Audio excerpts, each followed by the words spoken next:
Hello, Perceptive Reader. This is James Lynch, and this is a James Poetry Consultant moment.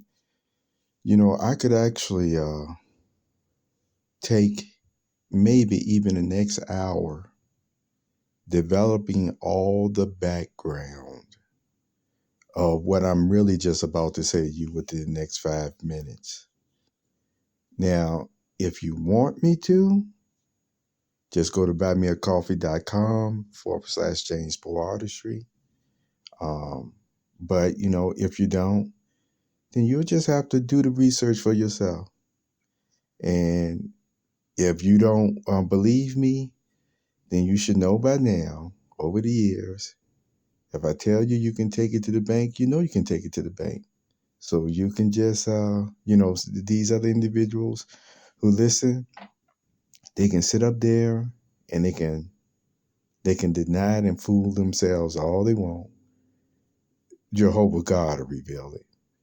See, here's the point, and this is why, like I told you, I feel sorry, I feel sad sometimes for many of the sincere God's people who were sincerely misled and betrayed into believing something that is totally part of Satan's world. I mean, see, sincerely.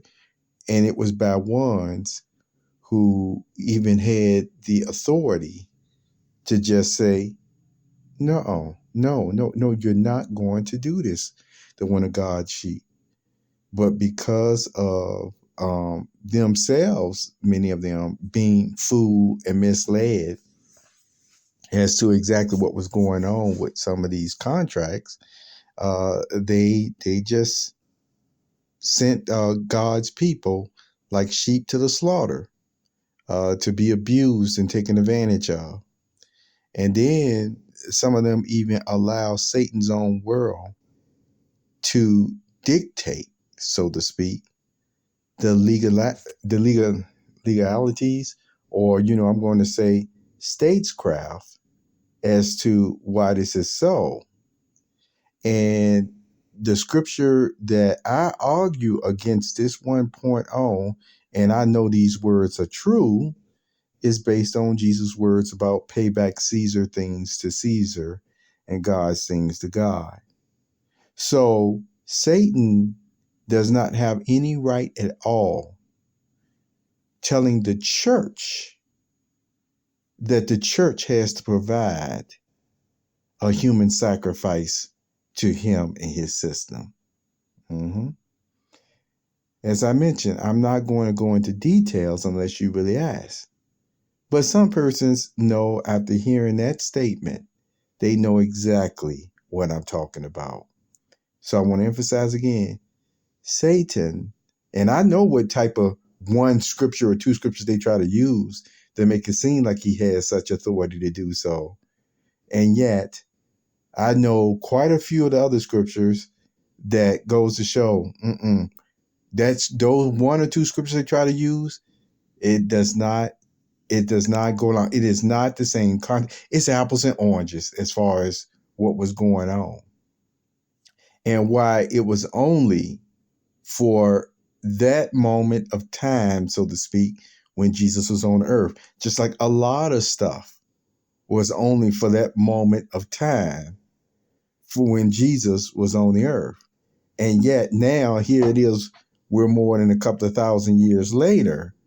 Even though some people, even like to reflect on Jesus being even a baby during that moment of time on the earth, we realize Jesus is not a human baby anymore at all. And so the whole point is, even during that time where Jesus had to listen to his parents for the first couple of decades of his life, we realize that no, it's past that.